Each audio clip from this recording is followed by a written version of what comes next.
What is up? It's been a long time since I have posted anything, and I'm sitting here in my backyard thinking about how much water your lawn needs during the summer.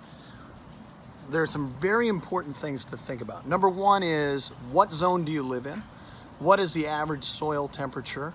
And what is the average air temperature? And how often or how frequently and how much in that sort of frequency do you get? Okay, so which zone are you in? That really, there's 1A, 2B, like all of this stuff. We're in a transition zone, okay? And then there's also southern grass below us and cool season grass is north of us. That's really gonna determine what type of grass you've got and how frequently and how much water it needs. This looks spectacular, but guess what? It doesn't look spectacular when it doesn't get water. It's one of the fundamental things that plants need. They need light, and they need water to use photosynthesis to create carbohydrates. So just like us, plants need carbs, okay? Without water, there can't be life.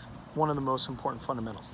Now, for example, my parents in South Dakota this last year received more rain in the year than what we received in North Carolina. And that was in the high 40 inches. Which is astronomical. If you're from that area and you look at the average rainfall for that area, you would realize that they typically average anywhere from 16 to 20 inches of rain per year.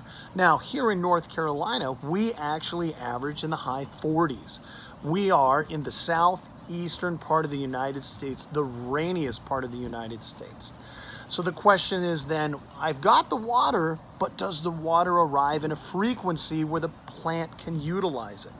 What we tend to get is an even distribution of that moisture throughout the year. Now, my parents receive a majority of their moisture during the summer months. They may receive just a small trace amount during the winter of snow, which we all know that 1 foot of snow, based upon whether it's heavy wet snow or dry snow, roughly equals 1 inch of rain.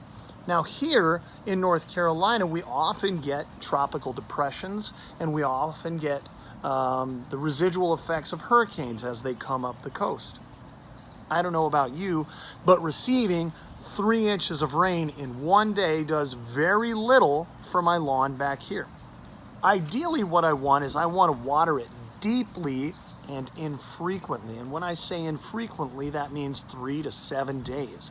When I say deeply, that means I want a penetration of 1 inch of water during that period of time.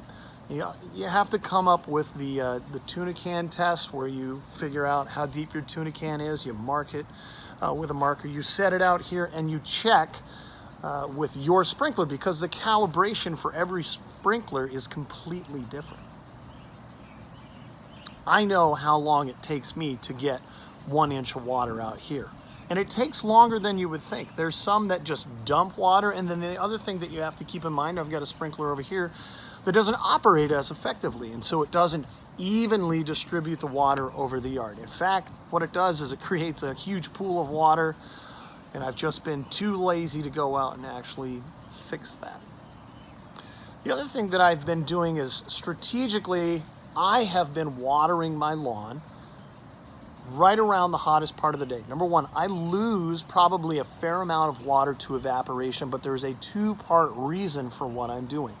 Number one, I am trying to provide physical water that is necessary for the plant's use. Number two, I am trying to reduce the temperature of the soil to reduce the total heat stress on my plants. Now, if I do that consistently, and I do that every single day, right now I know that soil temperatures are north of 80 degrees. Land cools and warms slower than water. I may have that backwards, whatever it is. This is really hot dirt, okay? Once it gets above 75 degrees, it's not optimal. Air temperatures for cool season grasses are optimal anywhere between 79 degrees and 39 degrees. And when you have air temperatures that don't drop below 79 degrees, you begin to get cumulative heat stress on your cool season grass. Just some fun information, some things to think about. If your water is not right, Doesn't matter if your dirt's right, doesn't matter if your grass is right, doesn't matter if your fertilizer's right. No water, no grass. So think about those things. Hope you guys enjoy the 4th of July. I'll be putting out some more content now. We're getting into the month of July. Look forward to talking to you guys on a regular basis. Have a good one.